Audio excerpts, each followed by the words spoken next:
बहनों भाइयों नमस्कार।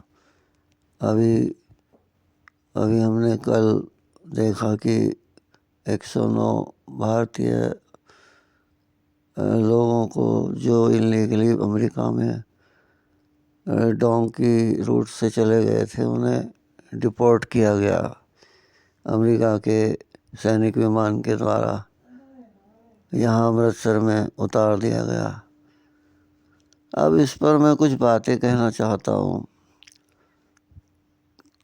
कि उन्हें डिपोर्ट तो किया गया लेकिन जो तरीका अपनाया गया वो गलत था।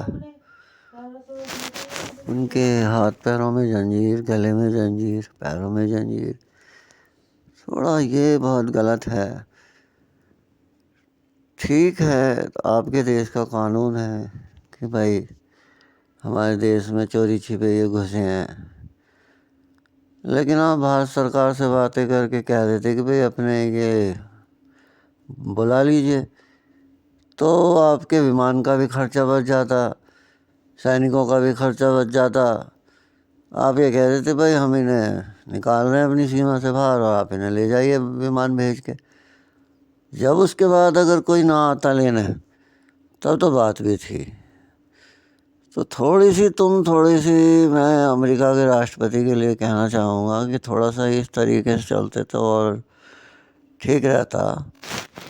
अब मैं अपने भारतीय लोगों के लिए बातें कहना चाहूँगा कि जो तुमने 45 लाख 65 लाख देकर इन एजेंटों को और फिर डोंकी रास्ते से पनामा जंगल को पार करके, नदी को पार करके और दुनिया भर की परेशानी उठा करके वहाँ गए हो, अरे भाई उससे तो अच्छा था कि तुम यहाँ अपने भारत में कुछ करते उन 45 लाख को लगा करके, तो शायद एक दो आदमी को रोजगार भी देते। तो तुम्हें भी तो जो है कम हवस नहीं थी कि नहीं हम जो है 45 लाख का लगा के ज़िंदगी भर करोड़पति अरबपति बनेंगे। लालच तो तुमने भी किया, लालच तो तुम्हारे दिमाग में भी था।